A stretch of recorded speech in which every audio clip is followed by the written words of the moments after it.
बेशक से अमेरिका दुनिया की सबसे पावरफुल कंट्री हो और उनके पास में एडवांस वेपन वगैरह ये सब चीज़ें हों, लेकिन फिर भी जापान टेक्नोलॉजी के मामले में पूरी दुनिया में सबसे आगे आता है। हाँ, बेशक से अमेरिका वो टेक्नोलॉजी खरीद सकता है पैसों से, लेकिन टेक्नोलॉजी को बनाने में जो हाथ जापान का है, जिस तरीके से वो काम कर रहे हैं, वो दुनिया की सबसे बेस्ट कंट्री है इन टर्म्स ऑफ टेक्नोलॉजी। और आज हम इसी के बारे में जानने वाले हैं कि क्यों जापान सबसे बेहतर है टेक्नोलॉजी के मामले में। मेरा नाम है भारत शर्मा, आप देख रहे हो देखो इसको। आशा करता हूँ आज का दिन आपको बहुत अच्छा बीत रहा होगा।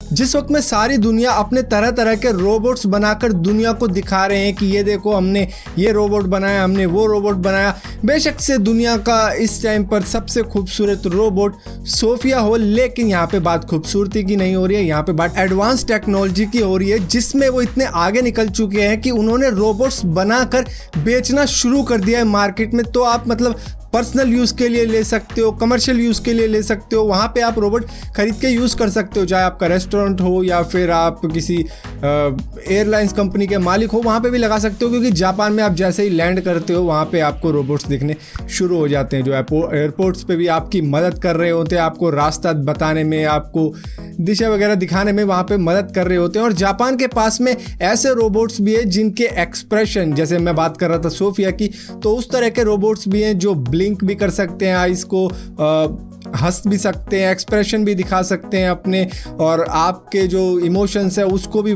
फटाक से पकड़ सकते हैं और अपने इमोशंस को भी दिखा सकते हैं, एंगर को भी दिखा सकते हैं, सरप्राइज भी कर सकते हैं आपको, और हंसी मजाक भी कर सकते हैं। बेसिकली वो आपके जो उनकी आर्टिफिशियल इंटेलिजेंस है वो बहुत जल्दी कैच कर लेती है आपकी बातों को, आपके रिएक्शन को, आपके एक्सप्रेशंस को। बात करें बुलेट ट्रेन्स की तो सबसे पहले जबान पर नाम आता है जापान, क्योंकि इसी की वो ट्रेन है जो दुनिया की सबसे तेज दौड़ने वाली ट्रेन है, जिसको कहा जाता है एससी मैगलेव। ये मैगलेव एक टेक्नोलॉजी होती है जिसके बारे में मैंने बात भी कर रखी है, तो आप यहाँ पे देख भी सकते हो। फिलहाल के लिए जापान अपनी टेक्नोलॉजी तरह तरह के देशों में लगा रहा है, जैसे कि इंडिया, अमेरिका और कई यूरोपियन देशों को बुलेट ट्रेन की टेक्नोलॉजी बेच भी रहा है, जहाँ पर वो बुलेट ट्रेन चलाएगा। लेकिन फिर भी मैं आपको एक बात बता दूं कि वो ट्रेनें शायद इतनी तेज ना दौड़ें जितनी दौड़ती है एससी मैगलेव ट्रेन जापान के अंदर। तो यहाँ पे बेशक से और कंट्री भी कोशिश कर रही हो कि किसी तरह जापान की बुलेट ट्रेन की स्पीड को बीट कर दिया जाए। तो यहाँ पे दूसरे नंबर पे आती है वो ट्रेन जो चाइना की है, शायद शंघाई मैगलेव ट्रेन है। ये करीबन दौड़ती है 430 किलोमीटर प्रति घंटा की रफ्तार से, और जापान की एससी मैगलेव दौड़ती है 603 किलोमीटर प्रति घंटा की रफ्तार से। बेशक से कोई ट्रेन ऐसी बना दे जो इसको बीट कर दे, लेकिन ये पूरी टेक्नोलॉजी जापान के पास में है, तो वो फिर से एक और ऐसी ट्रेन बना देगा जो उससे भी तेज़ दौड़ेगी और फिर से जापान ही बाजी मार लेगा। तो बुलेट ट्रेन के मामले में भी जापान दुनिया में सबसे आगे है। अब जैसे जैसे कंट्री की पॉपुलेशन बढ़ती जाती है वहाँ पे दिक्कतें आनी शुरू हो जाती हैं, और सबसे बड़ी दिक्कत क्या होती है? पार्किंग की। लेकिन पार्किंग के लिए भी इनके पास एक सोल्यूशन था, जो है ऑटोमेटिक पार्किंग। यहाँ पे आप अपनी गाड़ी पार्क करो जहाँ पे भी ऑटोमेटिक पार्किंग है, तो वहाँ पे वो पार्किंग खुद ही कार को उस जगह पे ले जाएगी जहाँ पे खाली जगह है, और वो आपकी कार वहाँ पे पार्क कर देगी। और उसके बाद में जब आपको अपनी कार लेनी हो, वो वापस आपकी कार उसी लोकेशन पे ले आएगी। उसके बाद में आप उसको ड्राइव करके जा सकते हो। बेशक से इंडिया में भी आ चुकी है ऐसी टेक्नोलॉजी, क्योंकि मैंने देखा था कनॉट प्लेस में है ऐसी पार्किंग जहाँ पे वो कार को लिफ्ट करके ले जाते हैं जहाँ पे भी जगह खाली होती है, और उसके बाद में वो वापस आ जाती है। लेकिन फिर भी जापान में काफ़ी ज़्यादा पार्किंग है, और इंडिया में बेशक से एक दो जगह पर ही हो, और दूसरी कंट्रीज़ में भी होगी ऐसी टेक्नोलॉजी, लेकिन जापान इस मामले में भी बहुत आगे है। उसके पास सबसे ज़्यादा ऑटोमेटिक पार्किंग है। जब भी हम किसी नई लोकेशन पे घूमने जाते हैं तो सबसे ज़्यादा दिक्कत क्या होती है? एक जगह पे खड़े होकर इंतज़ार करना कि अब आएगी टैक्सी, अब आएगी, अब आएगी।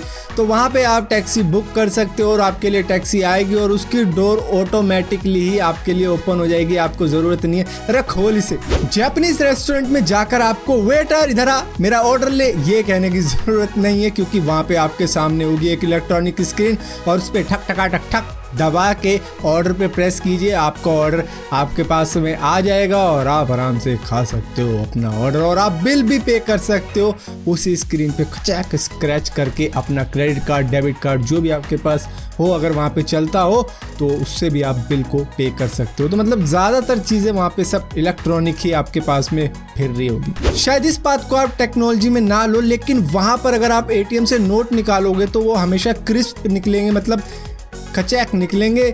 मतलब कोई जैसे यूज़ कर लेता है तो नोट थोड़े बहुत बिगड़ जाते हैं, तो वैसे नोट नहीं निकलेंगे। वो नोट यूज्ड होंगे लेकिन जब निकलेंगे तो ऐसे होगा जैसे कि किसी ने इस्त्री की है उस पर, और एकदम सख्त नोट निकलेगा आपके लिए। ये सुनकर शायद आपको थोड़ा अजीब लगे, लेकिन जापान में ऐसे एडवांस टॉयलेट भी हैं जहाँ पर आप बैठ के, जैसे मौसम ठंडा है, दिसंबर का है, तो उसको आप गर्म भी कर सकते हो। जहाँ पर आप जिस टॉयलेट सीट पर आप बैठे हो वो गर्म भी हो सकती है। इसके बाद में वो खुद ही वॉश कर देगी और बिल्कुल क्लीन कर देगी। और इसी के साथ साथ वहाँ पर ऐसे टॉयलेट्स भी हैं जो खुद ही चेक कर लेते हैं यूरिन को, स्टूल को, और उसमें बता देते हैं कि आपको ब्लड प्रेशर कितना है और यूरिन में क्या क्या है। मतलब जो भी ये जो हम टेस्ट करवाते हैं, स्टूल, यूरिन, ये सब बीमारियों में जो टेस्ट होता है, तो वो टॉयलेट सीट पर ही सब कुछ हो जाता है और पता लग जाता है कि क्या क्या हिसाब है। अब यहाँ पे अगर बात करें गेम्स की टेक्नोलॉजी की, तो यहाँ पे जापान ने क्या नहीं दिया। प्ले स्टेशन दिया है, PSP दिया है, और एक वाई कंसोल होता था, निटेंडो कंसोल होता था।